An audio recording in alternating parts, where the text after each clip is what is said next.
Alors pour commencer, je reprendrai une formule qui a été évoquée par François Collard-du-Tilleul hier. Dans mon assiette, je mange une image du monde.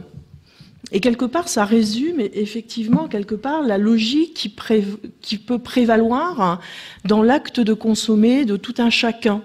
Je consomme le monde avec un peu une idée que le monde est fini aujourd'hui, notamment dans nos pays développés, où finalement on consomme le monde entier dans nos assiettes, à tout moment et d'une certaine manière, en tout lieu. Et donc, quelque part, il y a un rétrécissement du monde qui se produit et qui se matérialise, notamment par le fait de manger. Et on a beaucoup évoqué l'opposition, d'une certaine manière, entre le global, le local. Quelque part, le consommateur peut avoir l'impression de maîtriser le global, puisqu'il peut consommer tout produit de toute origine facilement, relativement facilement. Je parle plutôt, bien sûr, des pays développés. Et c'est peut-être aussi un des facteurs qui explique cette volonté, ce retour de la part d'un certain nombre de consommateurs vers le local. Et je dirais, cette idée de retour vers le local, elle renvoie, elle s'articule autour de deux mots-clés, sans doute, que les géographes aiment bien en général. Tout d'abord, le terme de diversité, c'est-à-dire qu'il y a vraiment diversité à la fois dans les choix alimentaires, dans ces stratégies d'achat. Aujourd'hui, on peut consommer un peu de bio, en même temps, on va au Lidl du coin. C'est possible. Diversité dans les formes d'agriculture que l'on veut consommer. Je consomme un peu de bio, un peu de conventionnel, un peu autre chose éventuellement. J'épiloguerai pas sur l'autre chose. Donc cette idée de diversité, et diversité de lieux de consommation, diversité aussi de lieux en matière de production alimentaire, puisque finalement ce que l'on mange, le lien avec le monde agricole, il est pas direct, hormis pour tout ce qui est produit frais. Il y a quand même ce stade notamment de la transformation qu'il faut absolument intégrer à partir du moment où on focalise sur l'alimentation. Donc premier mot-clé, diversité. Et deuxième mot-clé, système de valeurs. C'est en tant que citoyen, quel système de valeurs je mets dans le produit que je vais consommer. Système de valeurs qui renvoie à des valeurs, je dirais, génériques, d'une part, notamment tout ce qui peut être qualité organoleptique, certifié sur les emballages, avec un certain nombre d'indications sur la composition de mon produit, mais aussi, et c'est peut-être ça qui interpelle plus les consommateurs aujourd'hui, des valeurs spécifiques. Et finalement, c'est que mange le consommateur ? Quelle image, d'une certaine manière, il consomme aussi ? Ce n'est pas qu'un aliment, et d'une certaine manière, on peut dire qu'un produit alimentaire n'est pas seulement qu'un produit alimentaire. Et en fonction de son parcours de vie, en fonction de son lieu de naissance, de ses habitudes, des habitudes de ses parents, etc., finalement, le consommateur n'aura pas forcément le même comportement. Alors, si on revient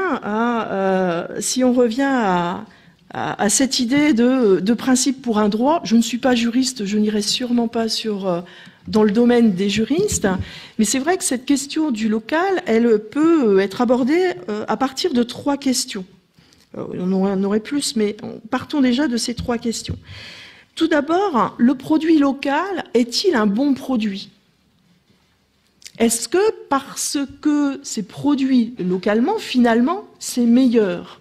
Meilleur pour la santé, meilleur pour l'environnement, la santé du consommateur, meilleur pour la santé de l'environnement. L'argument est souvent mis en avant et souvent les consommateurs pensent ou présupposent que la proximité, et notamment la proximité géographique, est garante d'une certaine qualité. Quand on fait des enquêtes auprès des consommateurs, cet élément-là ressort en règle générale. Et c'est d'ailleurs cette proximité géographique qui est à l'origine finalement d'une d'une inversion dans la manière de penser les relations agriculteurs-consommateurs, ce sont les AMAP. Les AMAP sont d'origine créées au départ par les consommateurs qui vont chercher les producteurs. On est bien donc à l'inverse dans le mode de fonctionnement habituel en matière de filière agroalimentaire. Et ces AMAP, donc il y a un lien qui se crée. On a une proximité géographique qui est souvent voulue par les consommateurs, mais qui n'est pas forcément une réalité. Autour de Nantes, les AMAP, les producteurs sont parfois éloignés de 60-70 km du lieu de livraison en ville. En Île-de-France, on atteint les 200 km, 250 km. Donc la proximité géographique n'est pas forcément l'élément finalement majeur. On a une autre proximité qui se matérialise sous forme d'un lien social, au fait que l'on adhère à un système de valeurs, justement, qui donne une dimension supplémentaire à la salade que l'on va avoir dans son assiette le soir. Surtout si, dans la journée, on est allé travailler avec le maraîcher sur son exploitation. Donc, il y a une démarche supplémentaire qui est mise en œuvre. On a toujours par rapport à cette logique un bon produit, la question foncière qui va arriver rapidement. Si on veut effectivement favoriser des liens de proximité entre consommateurs et agriculteurs, encore faut-il qu'il y ait justement des agriculteurs à proximité géographique. Or, même si, par exemple, sur la métropole nantaise, on a la moitié des agriculteurs qui commercialisent en circuit court, c'est-à-dire avec un intermédiaire au maximum, est-ce que ça leur garantit pour autant la pérennité de leur activité? Est-ce que, d'une certaine manière, si on n'aborde pas aussi cette question au travers de la question foncière, est-ce qu'on apporte les solutions qu'il faut? D'où l'émergence, la mise là aussi en œuvre, en action de certaines associations comme l'association Terre de Liens, qui finalement va acheter des terres pour installer des agriculteurs, des maraîchers en général, qui vont pouvoir commercialiser en circuit court. Donc cette dimension foncière, c'est aussi une dimension fondamentale à prendre en considération. Ce que font les collectivités de plus en plus, même si avec de nouveaux outils juridiques, les ZAP, les zones agricoles protégées en France, ou les PAN, les périmètres de protection des espaces agricoles et naturels périurbains, il y a des outils juridiques. Et pourtant, on grignote toujours ces terres agricoles. Donc même cette volonté de local, même cette volonté de proximité, notamment géographique, on se rend compte que ce n'est pas suffisant. Autre question, produit local comme finalement une réponse à une défense de l'agriculture locale. Je l'ai déjà évoqué. Les circuits courts, on commence à remarquer que les AMAP, le nombre d'AMAP en France commence à stagner. On commence à avoir une diminution du nombre des AMAPiens. C'est la même chose, les circuits courts, on se rend compte qu'on est aujourd'hui plus dans des logiques de concurrence entre producteurs, finalement, que de conquête de nouveaux marchés. Ça aussi, ça interroge. Est-ce que ces formes, finalement, qui ne seront jamais les formes d'agriculture majoritaire, comment ces formes pourront continuer à fonctionner demain sans se restructurer elles-mêmes, c'est-à-dire changer d'échelle, passer de l'individuel aux logiques plus collectives. Et par rapport à cette idée de défense de l'agriculture locale, je vais peut-être volontairement être un petit peu, je vais piquer un peu les choses. Il y a des acteurs auxquels on ne pense pas forcément. Ce sont les industries agroalimentaires. Quand on parle information aux consommateurs, des consommateurs citoyens, est-ce que vous savez, quand vous consommez un camembert AOP de Normandie, que vous contribuez effectivement au maintien du bocage, au maintien des haies? Puisque dans le cahier des charges de ce camembert, il est spécifiquement indiqué qu'il faut que les agriculteurs maintiennent une certaine densité de haies, de réseau de haies. C'est peu connu. C'est peut-être dommage.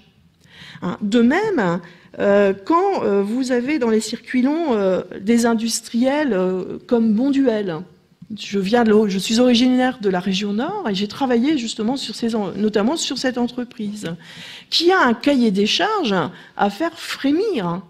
Et dans ce cahier des charges, le premier critère pris en considération par l'industriel, c'est la parcelle agricole, qui doit répondre à un certain nombre de règles. Pas de bout d'épuration depuis X années, etc. Et en matière environnementale, c'est très poussé. Là aussi, l'information ne va pas jusqu'au consommateur. Autre exemple, dernier exemple, la grande distribution, lorsque vous allez aujourd'hui dans les grandes enseignes, vous noterez notamment dans les rayons fruits et légumes, de plus en plus, on voit éventuellement des panneaux qui indiquent le nom de l'exploitation, la commune de l'exploitation, d'où viennent les fruits ou les légumes. La grande distribution a bien senti, bien évidemment, on voit bien la raison, mais il n'empêche que pour le consommateur, ça fait aussi évoluer l'image de la grande consommation, de la grande distribution, qui quelque part valorise aussi l'agriculture locale. De même, quand un grand distributeur à l'occasion d'acquérir une parcelle de terre et plutôt qu'agrandir son parking, installe un maraîcher, comment interpréter les choses? Ou quand une grande surface alerte les collectivités locales en Vendée pour leur indiquer que le projet de route de contournement qu'ils ont est très bien, mais que les derniers maraîchers du secteur vont disparaître. Donc là aussi, la question est relativement difficile à trancher dans la mesure où, finalement, je pense qu'on commence à avoir une mobilisation un peu diverse, pas forcément organisée et pas forcément très facile, très lisible, très facile à repérer.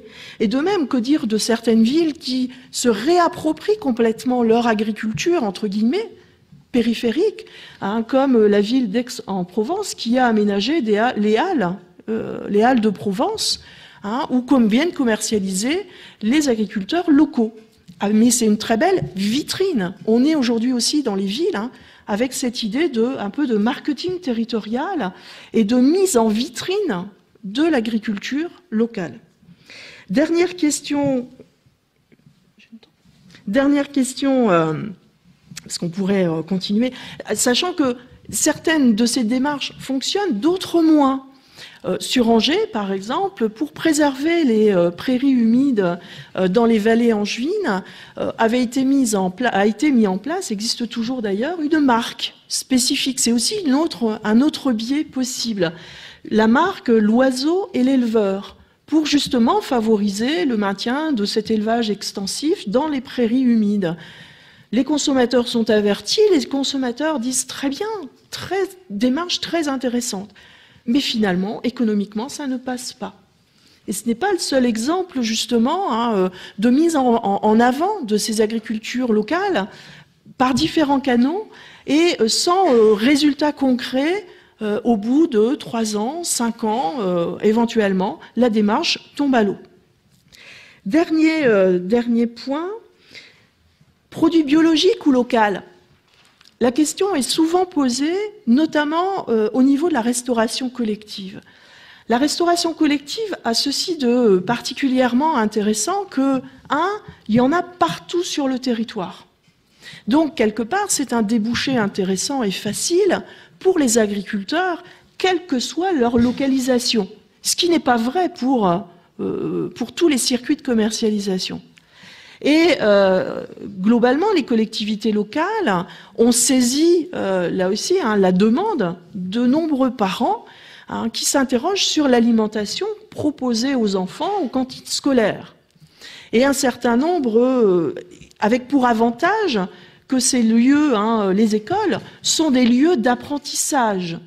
Et donc on peut conjuguer, je dirais, qualité de l'aliment présenté avec une éducation des enfants, éducation à la fois aux produits, à sa fabrication, son élaboration, etc., mais aussi une éducation au goût, ce qui n'est pas négligeable.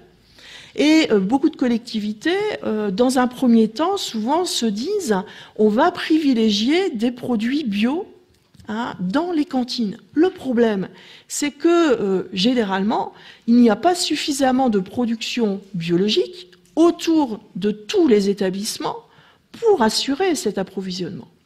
Donc, quelque part, une démarche, une volonté, mais qui se heurte, d'une certaine manière, à la réalité de la présence de cette agriculture biologique en France actuellement. Et ce qui explique que, généralement, de biologique, on a glissé à local. Mais c'est quoi local? Quand vous demandez aux cuisines centrales de Nantes, quand vous posez la question à des grosses structures, la réponse, généralement, est de dire le département. Et même les grandes entreprises de restauration qui fonctionnent aussi dans ce monde-là, ce local, là aussi, elles ont retenu l'échelle départementale pour la vendre quelque part aux collectivités. Et tout cela pour une raison pratique. C'est que sur leur fiche fournisseur, le département est clairement indiqué.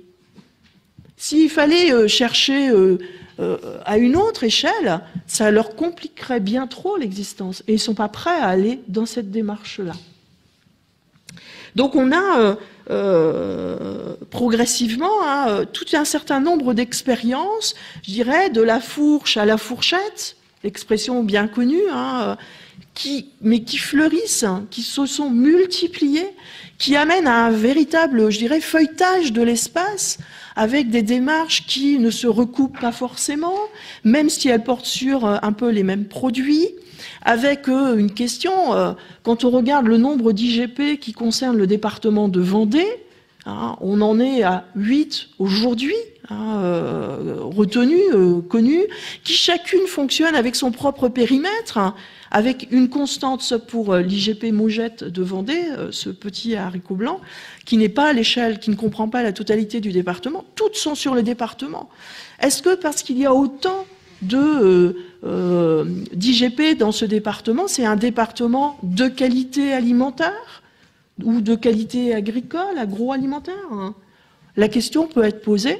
Et surtout, je pense, une des questions qui reste à poser par rapport à ce droit des consommateurs, c'est d'abord comment distinguer quelque part volonté de faire et faire, parce que je pense que là, il y a matière à creuser.